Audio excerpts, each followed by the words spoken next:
no matter what point in time, is just unique. You're not going to always have the same crowd. You're not always going to have the same venue. You can wrestle the same person, do the exact same spots, but it's not going to hit the exact same way. Every single match you attend is only going to be captured in that point in time. So you need to experience as much as you can. Yeah. There's like certain matches where it's like, yeah, I could watch it all, but just being there in person, experiencing whatever venue you're in, experiencing whatever crowd you're engaged with, is just something unique that you get from every single individual match. No matter how low or high you may think the match would be, that's just a unique experience that you're only going to get in that point in time. Okay, we're back to normal. We are back with another episode of the Project Get to Know podcast. My name is Emmanuel, and with so many guests that I have so far, it's always been a lot of scheduling. The stars aligned finally this week, and Isaac Morales has been really one of the more cooler guys here in Texas, and he was the Texas Contender Series champion too, and we'll talk about that down the line. And it's always nice seeing you and just having these hi hellos in these new Texas shows. But now we have this bigger deep dive in what you're doing in your career. Yeah, man, I always see you around. I'm glad we finally got this together and we finally can do this podcast. Exactly. So before, because I remember you a little bit farther back. I never see two and two together until I was doing cleanup for a lot of my camera roll on my series of phones on my drive. But having this time, and I'm going to share screen right now. There we go. Share. I'm going to share this from Inspire. This was from a couple years ago, and let's see this. You can react if you want to. We'll talk about this video down the line and starting off in your career. So hopefully this is right. So if someone calls me out in the comments, please say it. Say whatever you want to say. So let's go see this.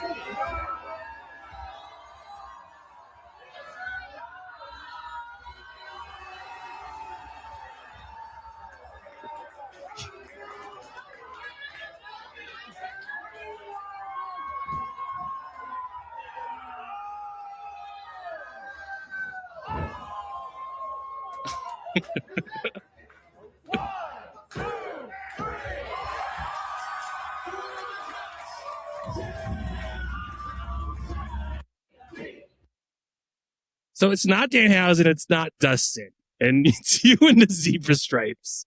And starting that, good. Yeah. So before then, I was reffing for a while. But this match, anytime I get to count 3 for Dustin, his shoulders on the mat, it's always a pleasure. Current WWE superstar Danhausen and someone who's been on TNA television, Dustin. It was fun to, ref the match. And at that point in time, I believe I was just trying to get some refereeing reps in, just so I can have more up-to-date footage. And it was great having that match and meeting Danhausen. He's such a cool guy, such a creative mind.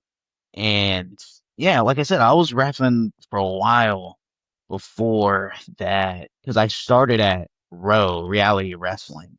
That's where I got my initial training from. That's where I met JJ Blake, who I've considered my main trainer for a long time now. I kind of just follow him everywhere because he's helped me a lot. But I started there. Booker T put me on this show. Forget which show it was, but he had me starting reffing, and I was there for a while. I joined up in 2016, and I want to say, yeah, I've been in this business for a bit. Um, and I think I started reffing maybe like a month or two after I started, so like maybe early 2017. And then I was there for a while through the pandemic. And then, yeah, that's kind of that Danhausen clip is kind of start when shows started popping up a lot more again. Everyone was getting more, happy to be outside and come to these shows. and I was happy to finally have more shows other than like the once a month one. Um, and anytime I get to go to Austin, it's always a fun crowd. They're always energetic and they always love anything ridiculous. So it's easy to it's easy just to have fun out there. Because I was, cause you mentioned being in that span, and it's a decade now. And Mhm. what's kind of interesting too, and roughing within that span of time, how has patience been a factor? Because oftentimes when you have that opportunity that shows up, it's always being ready, whether you have your gear ready or if you're Mhm. called to be a ref at a show. How did patience kind of factor in your career, especially in the start of it? I mean, patience is a lot of things, or it's one of those things that you kind of need, especially starting out. There's a lot of young talent that feels like they're ready right off the gate. You know, just as soon as they're done with like the initial training, they start thinking they can take on the world when really the initial training is almost like a high school diploma.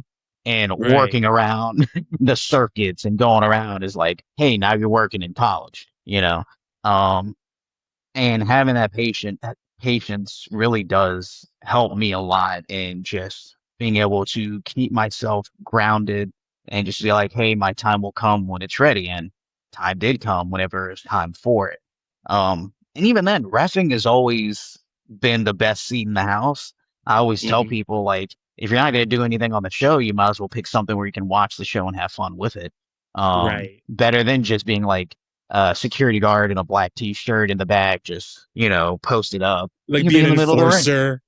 Yeah. Or just like a security person, just making sure people get to their seats, right? So I always tell trainees, like, yeah, be a ref. It's fun.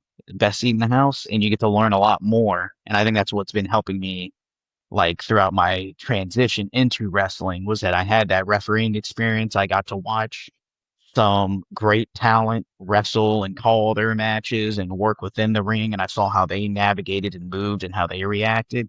And me, I just love to learn in general.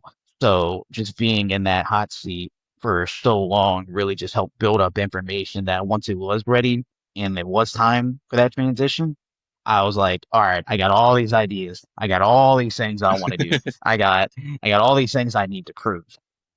And it's like Um, you're building up ideas for them enemies because yeah. you're the one who's the third person. Oftentimes, Mhm. the refs always get overlooked because they're more than just the one, two, three. And you're picking things up from matches, whether you Mhm. are prepping and you're just like watching the people who are working in the ring and you're either jotting down notes or figuring out, okay, if I can do this in the match, all right, let's roll with what they want to work so that when you do have these Mhm. opportunities, you're like, I have something that can make the crowd pop. Yeah, I mean, that's honestly one of the things that JJ does push is just always being ready. For any opportunity, anything, you don't ever want to be caught by surprise. You want to be Hmm. like, oh, so and so's coming to watch the show. I'm not worried about it. I've been ready and I know whatever I'm going to give him, he's going to enjoy, you know, stuff like that. And then the third person in the ring. Um, if you've been watching a lot of my matches, I tend to have the ref doing things a lot for me. Uh, Yeah. or I just talk to him a lot while my boys, do their own thing behind his back. But it that referee, like, you don't notice him a lot because he's doing such a good job. Our referees do Hmm. that.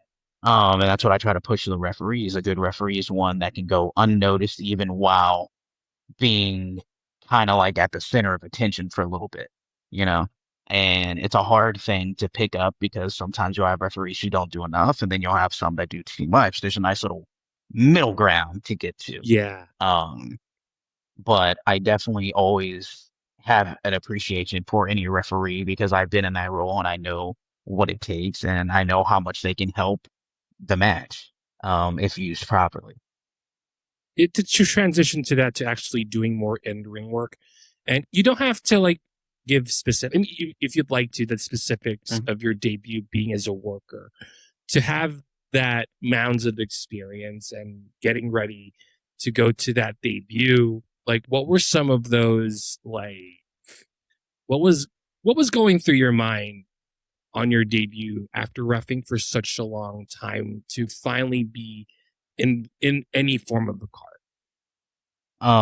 Obviously it was nerve-wracking, anytime you step in and venture into something new and different, it's gonna be, stressful and, cause anxiety.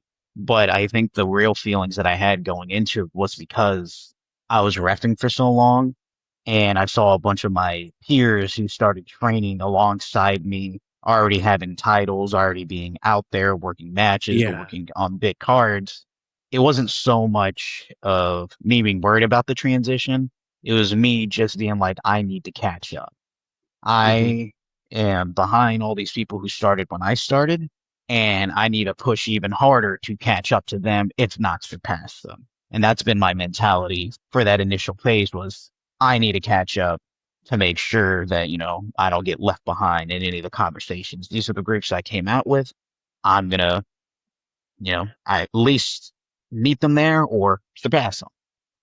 And that Yeah. was kind of how I was thinking initially. And I still kind of think that way.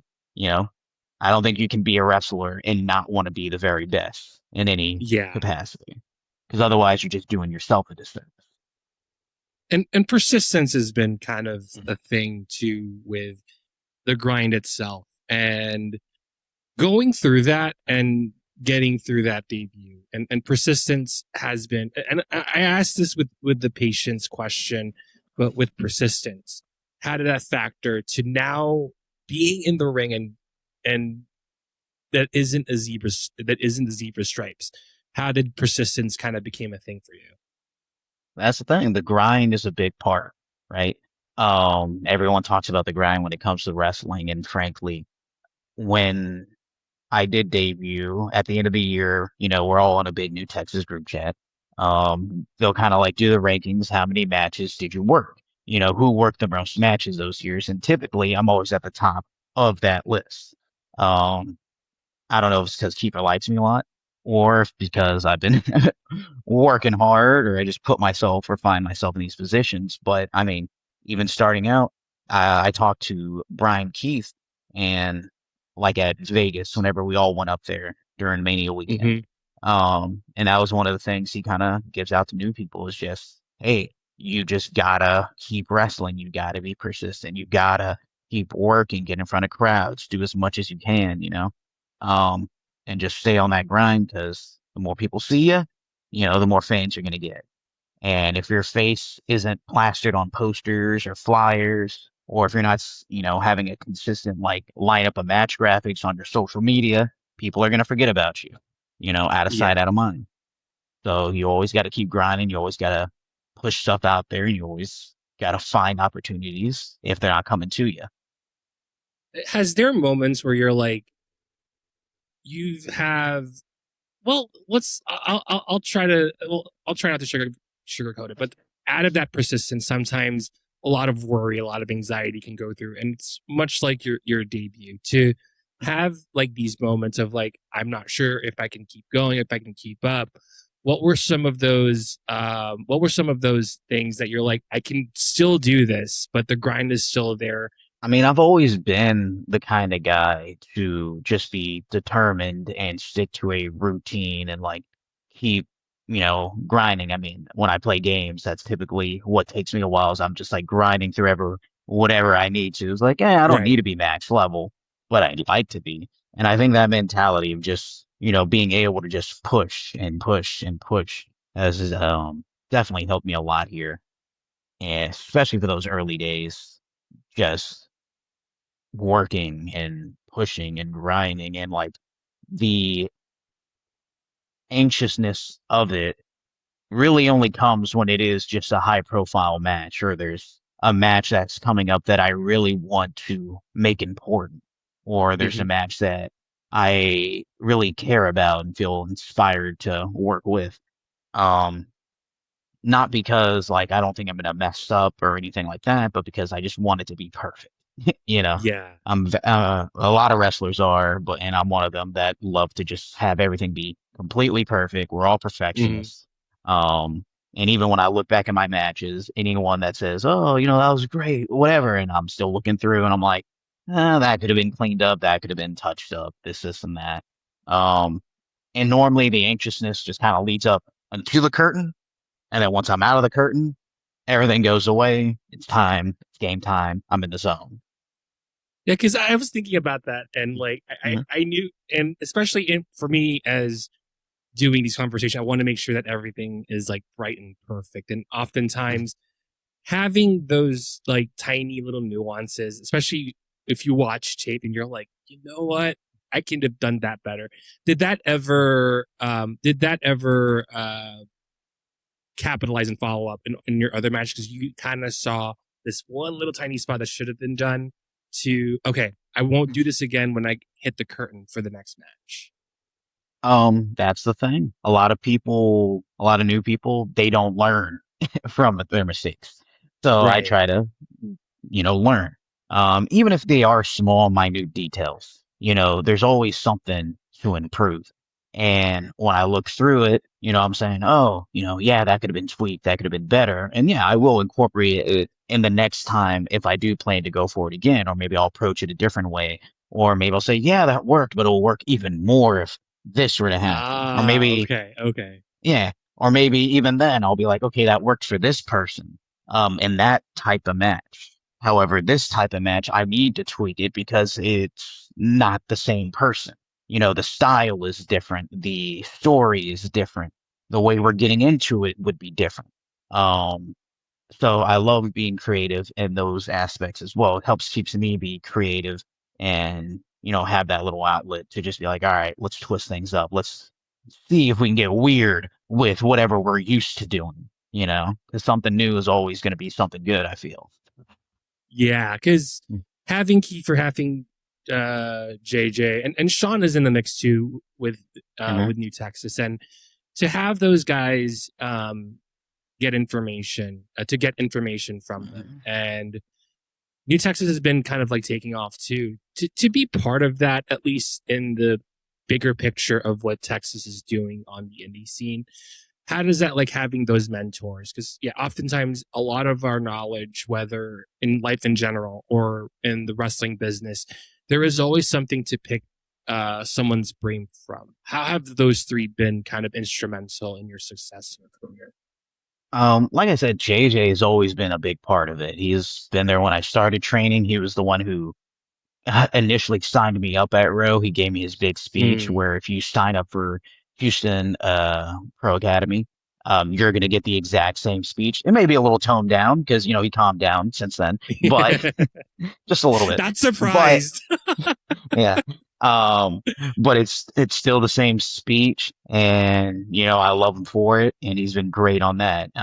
Those initial startups, he would always watch my matches and tell me, "Hey man, fix this, do this." He'd come back, he's like, "All right, here's my long list of notes," and he does that for everybody. We call him ear beating because he just beats our Yeah. ears with information, and everyone at the New Texas camp is great because they take it and they adjust with it. They don't hear those critiques and say, "Oh, JJ's being mean," whatever, whatever. They say, "All right, he's right. Maybe there is something to this. Maybe I can change that up." And being open to those ideas and criticism is also a very good thing to have in this business. Sean has also been great, just having him in the group and around us because he's helped me a lot too, and just kind of understanding my role in the Mm. group and the business and how much I've, been doing. And he always kind of like pulls me into the moment, I feel, whenever we have our conversations. And he's more so, I feel, been helping out the other boys in the group, Eduardo and Ronan. Um, because lately on the shows he's been, attached to them while I do the main event stuff. Mm-hmm. So having him being able to take care of them and just kind of like structure them and get their brains working in a way that my brain also works is very beneficial to have. And he's been in here in the business for a while too. And he's had a lot of experience in just dealing with wrestlers and wrestling in general. So it's always great to pick his mind. And then we talk about the sheriff, Big Bill Kiefer. Big Bill. Um, yeah, he he's also one of those guys where it's like he'll tell you just straight up what he feels about the match. You know, he'll be like, Right. yeah, this thing, and then it's different from JJ because JJ's looking at it from like wrestling perspectives and just like within the match itself, and then I'll talk to Kiefer, and then we're talking about booking perspective. Hey, how do we get the next person? We're ready for the next thing. How can we lead from this thing into the next? And sometimes people only think in the confines of their match within that Hmm. specific card, and they don't ever care to ask, hey, where is this person going after this? Where am I going after this? What can we do within the match to display where we're going next? Instead of just being like, hey, this is the match and we're done, because Hmm. how are you going to get people back if they don't have anything to look forward to, you know? Um, so it's always been great to have him there. And then I've always been appreciative of every opportunity he's given me, every chance he's given me to show what I can do. Um, and it's been great just to have him and Sean and JJ all there. And there's other good minds there that also help out with training. We have Diego De La Cruz. He comes out and he helps us. Dan Miller, he's great with his production. Yep. He's telling us about camera shots. He's telling us, hey, this is what gets social media traction, stuff like that. It's not just like, yeah, we have those boys at the top, but everyone's trying to help everyone. On Mondays, I'll help train and lead classes, and I'll do that as well and help get the younger people started. Um, this New Texas feels like a village where everyone's just kind of looking out for each other, That's making good. sure we're all pushing each other, making sure we're all held up to the same standard of what we believe good wrestling is. And, character stuff as well. We always pitching ideas to every other person, I'll talk to like Jack Calloway and be like, hey man, it'd be cool if we did this, this, and that. Or, I'll talk to Ode and he'll tell me, he's like, oh, if you did this, and that. And I'm like, yeah, and just stuff like that. We're all in the back and we all want to see each other succeed because if one of us succeeds, that just brings up the entire crew and everyone's opinion here. Yeah, because collaboration has been such a big thing, whether like Mhm. it's in New Texas or United, and to Mhm. have not just like, and I was going to bring this up to where working alongside with the Austin scene and the San Antonios and the ones that you've had exposure to, how has that exposure with the different cities that are here now? Distance is not a factor, but Mhm. also learning what the scene is like. How has collaboration been such an important thing to not only New Texas but also to what you're doing? Yeah. So what I'm doing, going to these different towns, Austin, the San Antonios. I'd like to get out there in Dallas. I'd like to get back out there in Corpus Christi. And just go as many places in Texas, if even out of state as well. Just Mm-hmm. because it's one of those things of just getting reps. It's easy to work in front of a crowd who knows you, who knows the gimmick, who knows Mm. your history, and who's been following along, and you're already over with them. That's easy. Going to a new town where no one knows you and you have to get yourself over all over again, you know? Um, that's the hard part, and that's the challenge that I honestly like. Just being like, all right, let's see how San Antonio likes us. Let's see how Austin likes us. Let's see if we can get the same amount of overness as we did in Houston. Let's see what we can do. Let's see how they like it. Um, and then for even New Texas, we saw it Mania weekend. We had the Shooting Star Fest where we all Mm-hmm. kind of had a bunch of different promotions come up, like West Coast, Anarchy, Pride style. We all, put shows within like a whole weekend within the same venue, and just having that and collaborating, switching wrestlers that normally work for one promotion all the way in California to here in Texas. We had Tim Bosby on one of our contender shows before. Chris Nasty we've had. We just had Johnny Robbie with Charity King having a classic at Yep. Hustletown, right? So having all of that just only brings up the independent scene a lot more, which I think is definitely needed. I see this Right. independent scene growing back up, at least in Texas, and I'd like to see it grow everywhere else. And that only happens if we all work together.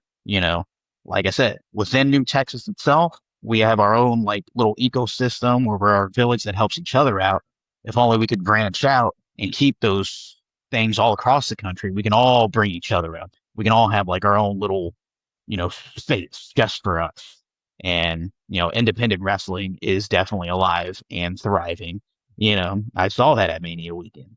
And that's what I love about it, is just seeing all the wrestlers from all over the world and the nation just come together and just put on classics. Yeah, and passion has always been the lifeblood in the business, whether it is like an AEW or WWE to even down Mhm. in the indies, that no matter what city that you're working in, whether it is in Houston or you are in Vegas, like the passion of what you're doing in the business is what really keeps it going. That when people understand that wrestling is a universal language, no matter what city it is, it will be a different atmosphere. But at the end of the day, everyone's there to enjoy wrestling in one way, shape, or form that they want to be Mhm. enjoyed. They want to enjoy those shows, whether it's in a local brewery or a warehouse to like a Madison Square Garden. Yeah. Like, even then, like, just going to like the conclusion I've been coming to is just like every wrestling match, no matter what point in time, is just unique. You're not going to always have the Mm-hmm. same crowd. You're not always going to have the same venue. You can wrestle the same person, do the exact same spots, but it's not going to hit the exact same way. Every single match you attend is only going to be captured in that point in time. So you need to experience as much as you can. Yeah. There's like certain matches where it's like, yeah, I could watch it online, but just being there in person, experiencing whatever venue you're in, experiencing whatever crowd you're engaged with is just something unique that you get from every single individual match. No matter how low or high you may think the match would be, that's just a unique experience that you're only going to get in that point in time. Yeah, because we're gonna go collaborating because we're gonna go we went wide net, we're gonna go smaller net. And the meat market has been kind of a cool faction too. And throughout the experiences from every single one, from Sean to yourself to Eduardo and to Ronan, to have this collaboration, to have the experiences from someone. I think Eduardo mentioned we had this interview back in that city too, and he's been there for a Hmm. couple months. To Ronan, who's been grinding as much as much even more, and Sean, who's have the experience going back to Row, going to the Legion days, to have these different experiences and a lot of their talent. What was it like being in that faction to understand each other, not only as individuals, but also being part of that faction as well? Well, it all kind of started with Javi Montenegro, the Mm, cutlet, right? yeah. And Kiefer approached me initially. He's like, "Hey, man, we're gonna pair you guys up, and we're gonna see what happens." And we saw what happened. I'm like, "This is kind of fun. I'm really enjoying this." And That's then I'm nice. like, "All right, we need more people. Ronan's right there. Let's get him on." And he was really fun to have, you know. And we're like, "All right, let's keep going. Let's see what else. Who else could be, fun to have in the group? Who's a young kid who just wants to, be the best?" And that's kind of what I look Hmm. for whenever we're putting these people in our group, is just like, are you dedicated? And you see Eduardo, you see Ronan, and even Hobby whenever he's able to make it, and Sean, they're all with me. At least one of them's with me in most cases, because, they're very dedicated to just being in this group and just being the best and getting that experience, whether it's under me or alongside me on the shows that I go to. It's great to have them there. Um, yeah, because we had Ronan, and then at the same time we had Eduardo and Sean join up, Hmm. and yeah, and then honestly, at this point in time, we just kind of go out there and we're like, all right, let's have fun. Let's see how much fun we can have tonight. Let's see how ridiculous we can get to without, going Yeah. too, unbelievable. But it just makes things a lot easier having those guys around. Um, just to again have fun, because we're just in the ring and we're trying to pop each other the entire night. I'll go over them. What I'll say something. I love like Ronan and Eduardo Mhm. having like the spray bottles, and I'm like, Mhm, that's a little, oh, that's where they're going because like they're hyping you up, whether mhm, it's a title offense or a regular match. And it's always mhm, been a fun aspect because they're, I mean, moveset is one thing, but to mhm, have like these tiny quirks and to have these tiny little bits and spots, like it just keeps it engaging than just seeing two dudes grappling and going off the top rope. And to have mhm, that entertainment aspect in a match, because yeah, people will tune out sometimes, but mhm, seeing the spray bottle being sprayed everywhere, like whenever there's a rest mhm, spot, you're like, all right, let me go hype up whoever that is in the match. And seeing those mhm. types of spots where like you might get a laugh out of it, but at least you guys are having fun doing it. Yeah, like just having them around just makes planning things just so much easier. It just makes having a fun, entertaining match so much easier just because we have them around. Like you said, put them in a rest hold, and then here's Ronan with a spray bottle trying to hose me down. Um, you know, oh, I body slam a guy, go over here, and now Eduardo has bands for me to work out with. Or Yeah. knock down the ref and they're helping me squat up a big boy.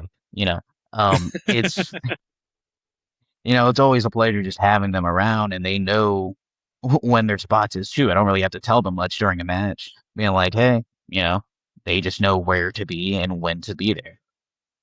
Yeah. And before we even delve into contenders, because that one's kind of like the highlight of what you've done this year, you've done some extra work in WWE. And as I think medical staff, were you medical staff at that time at that Raw? Or I don't know how much I'm allowed to say about okay, anything that extra. I've been on. Let's say extra. Yeah, Let's say extra. Sorry, I keep forgetting. That's what I yeah, worked in the film industry. I should have yeah. really turned on that filter on, but having that opportunity, and we're seeing a lot more. And when WWE does drive to Texas and having a lot of the talent there, where do you think in your career is that point to have those opportunities, even just as an extra or security or even police officer, which is kind of an interesting thing, but that's for another story. Yeah, I think one of our boys became a police officer recently. Took a hard bump Yeah. on the outside. Yep. Um, yeah, these opportunities, they just come and go if you're not ready for them, they just try to pass you by. Having an opportunity to, you know, be around, that group and just kind of see how it is done on that level is more so the best part of it, in my opinion, is just seeing, okay, how are, how is this compared to us? Do they just have a bigger budget? Are the people Mm-hmm. just well-known names? Are they doing anything crazily different before the match or after? And it's just very eye-opening to just kind of see, hey, this is where I'm at. This is where the next thing is. How can I bridge that gap to make sure that I'm ready for that step? And being ready for those opportunities when I think will come, honestly doesn't matter. Yeah. Exactly. Wrestling is very fluid. I always tell people I just want to make uh a living in the business. It Mm-hmm. doesn't have to be for any one of the big companies. If I'm selling merch on the indies and I'm able to pay rent, we're fine. We're having fun. Yeah. Um, and that's honestly what I look forward to this business. I think the opportunities will come when they do, and I know I'll be ready for I should have asked this too with me. I should them. have brought that up before even bringing that too. Like with the guys that you have, like what you don't have to really give anything away. Like what were some of those quirks from the guys you worked with at the meat market that you're like, huh? Oh, I've never seen this side of Fronin, Javi, or Eduardo. Oh, well, Sean, that's a different. You've known him for a long time, but for the younger guys in particular, like what were some of those quirks that were like, huh? I've never seen this side of this person. I mean, each time we had a new person join, I didn't really know what to expect until we were already in there. And the one thing that I was trying to make sure whenever we were having new additions was that, okay, how are we going to make this person personality different than this other person? What's the other person's role in the group? And those are the kind of the things that I look out for is like what makes us different and unique and entertaining. And sometimes it'll just be something they do backstage, like Eduardo doing the hat. thing. Uh, he was just doing that backstage, and I'm like, yeah, just keep doing that. Do that outside. Do it whenever we're doing anything out there, and it's fun. And I'm like, hey man, you're the only one who knows Spanish in our group. I need you to roll your R's when we introduce your name. Um, Stuff That's like that. great. I forgot Yeah. about that. So like, just having those things with Ronan, we're like, okay, this dance is very funny. We're just gonna keep spamming that, and he's doing a great job with it. Like I said, we all understand our roles within the group and within the company itself, to where we're like, okay, these are our roles. How much fun can we have within them? And then those quirks, we see what gets over, we see reactions, we see what the fans get disgusted by or they enjoy, and we play with that. Um, and honestly, sometimes they come up to me with quirks and like, hey, what if this and this? And I'm like, yeah, that'll work. Let's do that. Yeah. Um, and because like it's their ideas too, and we all just kind of work together. Like, okay, what would be the most fun we could have with this? And it's just, and knowing boundaries is, it does help too, where it is there is an image, as much as you guys are like really being in that faction, like your boundaries to really get the crowd over. And there were moments where you're like, all right, let's not do that again, but we can fine tune it to where you need to, where at the end of the day, within these boundaries, the crowd will still get the reaction, whether it is being jeered at, to being cheered at, to see how you're gauging with the audience at the end of the day. And those boundaries really do start from there. And you can kind of push where you need to, but there will be a line to say, all right, let's not push this further than it should be. Yeah, it's like I said, it's just knowing your spot in the card, knowing how Mm-hmm. much time you got, knowing the context between the match before and after, and that kind of determines how I want to approach certain things. Would it be time to get the boys dived on? Would it be time to get them kicked out? Would it be time to have them this, and that? Mm-hmm. Um, and it's just one of those things where it's like you have to take all these things into account, and then you have to take into account what kind of crowd we're dealing with. Being able to go on later in the show gives me the opportunity to go out to the crowd, just kind of feel what they're reacting to, what they're enjoying. Are they enjoying anything at all? How many Right. people are out there? Do they know who we are? Like, is this a crowd that's unfamiliar with everyone here, or do they know us already? Um, Sometimes I have the privilege of having the meat market go out before I do. I'll have Eduardo and um, Ronan come out, and they'll fill out the crowd for me, and they'll get my heat for me.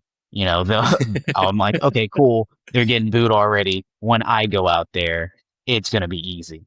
Um, and then I can tell whoever I'm working, I'm like, hey, we can reel back a little bit, or it's like, hey, they're really going for this. Let's do this instead. And again, it just depends on the person too. I'm like, what makes this person that I'm working with so special? What makes them unique? What can make them connect with the crowd? What do they have that I can, showcase for them in the match? And that's kind of what I look for. I look at my opponent for what I plan to do, as opposed to what I personally can do in most cases. Yeah, and we're gonna lead to Effie. Is that one?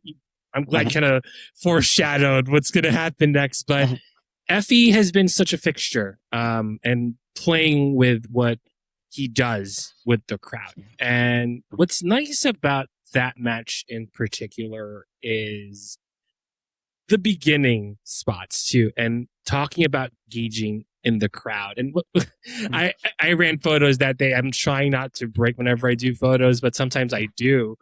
And this match in particular is kind of special just because of how and I mentioned it in the Bad City 2 interviews after their show. And working with someone with that much prestige on the indies, to work with someone who's been in the game for quite some time. Like, that must have been a little bit surreal. But when you got to the mat, when you got to the ring, it's like all those predisposition, like anxiety or whatever you have faced that time, that really melted away over time. When I was approached with, "Hey, you're gonna be working, Effie," that was like a big name, and I'm like, "Ooh, this is a big opportunity." Again, I'm gonna make sure I'm ready for it, and that's all it was just like, "Hey, I've had matches leading up to it once I found out, but it was like I need to make sure that I'm prepped for this one specifically." That way, it's not just, hey, here's Effie working a match. This is Effie and Isaac Morales working a match. This is the uniqueness of it. Like I said, every match is its own match in that point in time, that only one experience. Um, and being able to go in there and learn from him on how to just take more of my time than I normally do, and just, having fun. And that's when I'm like, yeah, I can just go out there and have fun. And Mhm. that's honestly what I've been doing this entire summer. It's just like, okay, Yeah. let's have fun. I tell that to to anyone in the back. I'm like, all right, guys, we're gonna go out there, have fun. And that's the end of it. Yeah. And to have the content, was that your first singles title or did you have titles before that? So I want to say my first singles title was the Lone Star Championship. I won Okay. that from in a fatal four way. JJ Blake was the champion at the time. It was a fatal four way with JJ, Rudy, and T Ray, and myself, obviously. Okay. Um, and that was my first big championship win. Whenever PWF was around, I won their Lone Star Championship as well from Okay. Dustin. Um, so that was fun. No, I won it in a steel cage match against. Ooh. That's pretty cool actually. It was a temporary, not what do they call it? Um, Interim. yeah, it was an interim championship. So I won that in the steel cage against Shawn Hendricks and Jackpot. Um, yeah, and then I beat Dustin for the actual championship. Okay. So that And was that. having those titles too, and it's I always ask this, and oftentimes and contenders is kind of a bit of a different title on its own. And because you are part of not only with contenders but also all over New Texas and having titles in general and the work that you've done. What was it like to just look at the belt and the match happened and it's like, holy crap, this is actually happening?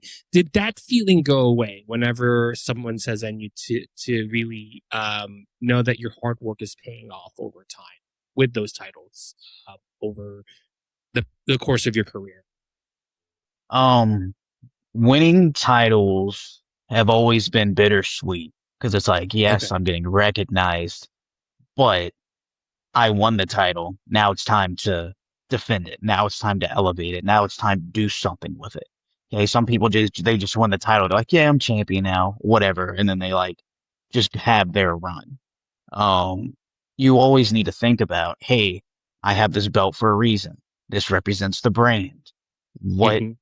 can I do to elevate the title, which would then elevate the brand? And even then, as a bad guy, you need to make it to where the audience doesn't want you to have that title, whatever that is. That way, whenever it's time to lose it, it's time, and the crowd wants it. You got Hmm. to want them to want you to lose it as much as you can. Um, and that's always been my mentality was, yeah, I won the title. Now it's time to defend it. Now it's time to Yeah. raise it up. Now it's time to raise up the roster that's, competing for it. Because again, it's not just me. When I won the contenders title, my first actual defense was against, I think, Devin Carter, you know. Hmm. So I'm like, all right, cool. That's my first defense. I need to make a statement, but I also need to make sure that Devin Carter looks the best that she can look, you know. Right. Um, there's an art to making someone look good in losing. Um, and that's what I try to do a lot if I'm losing or if the other person is.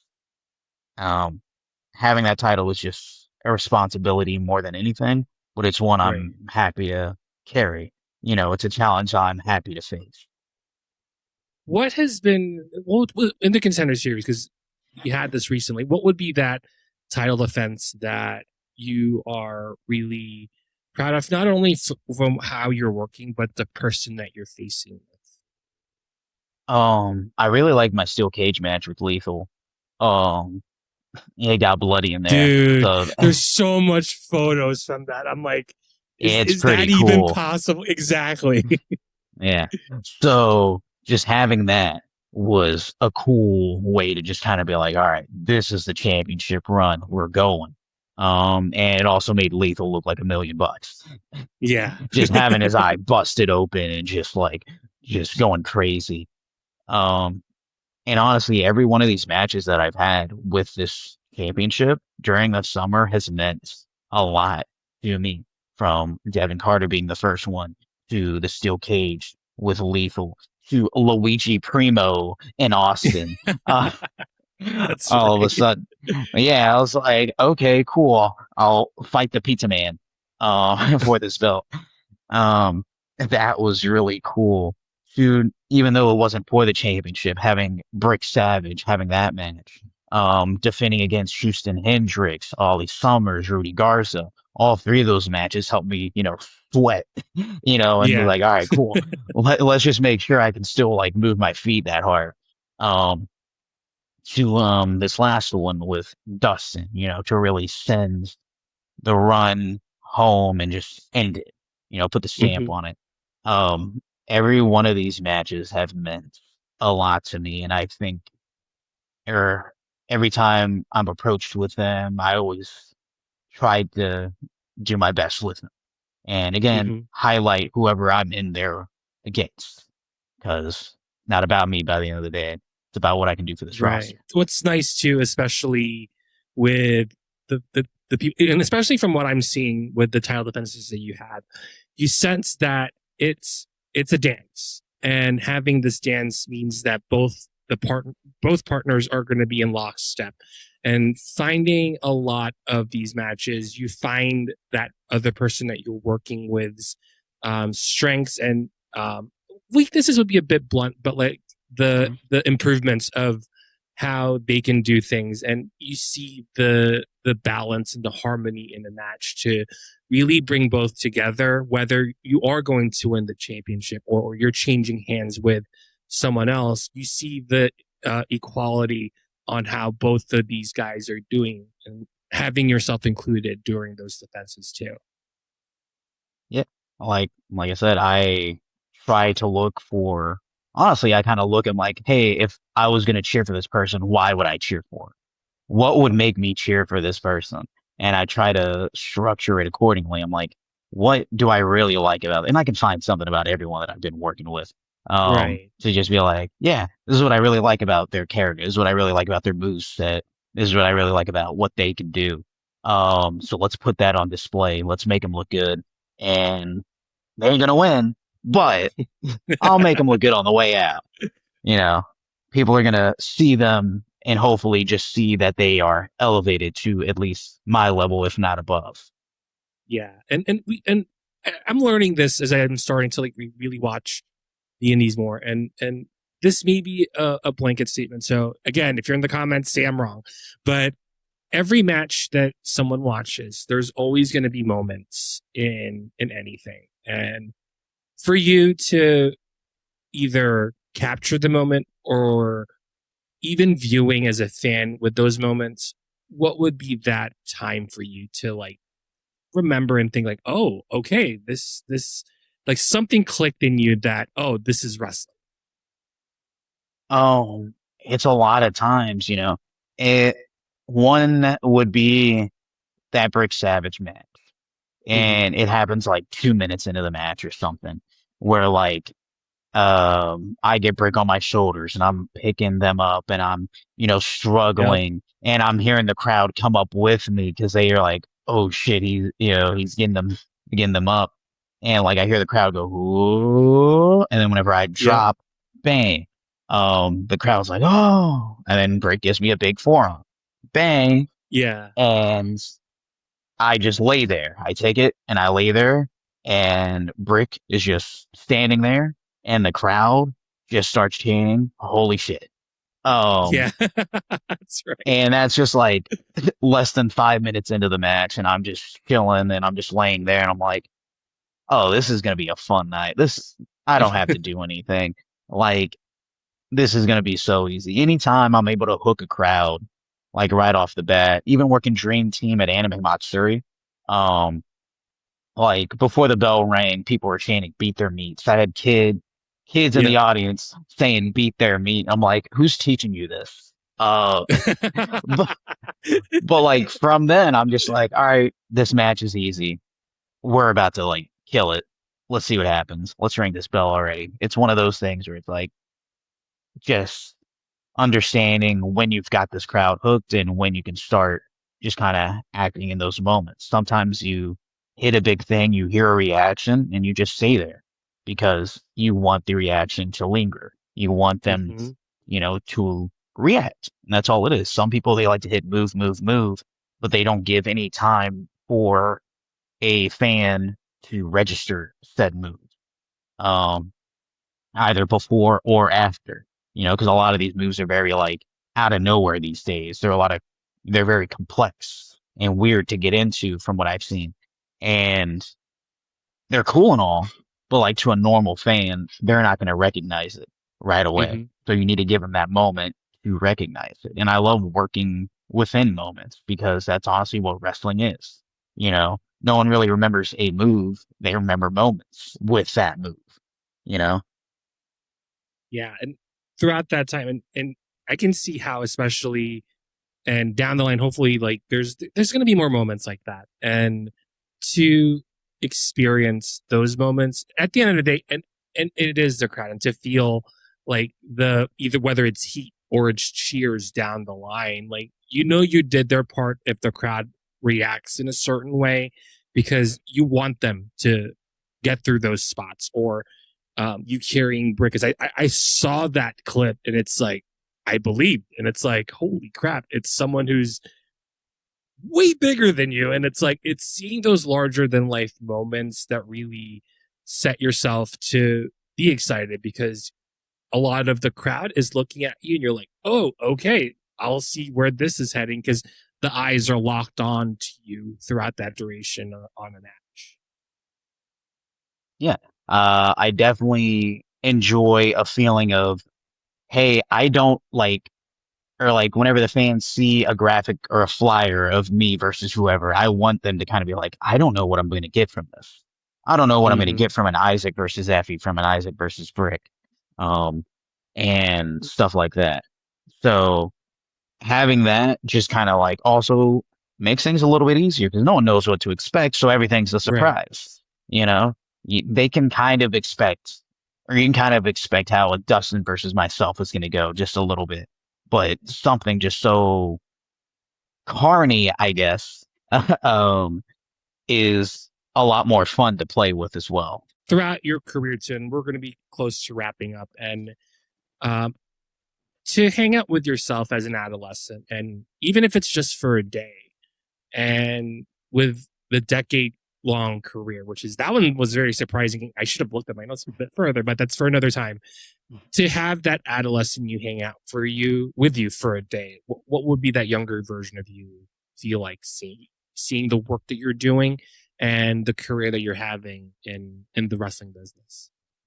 If it's like my teenage self, I'll be like, "Hey, what's taking you so long? Why aren't you signed yet?" Uh Uh, all right, all right.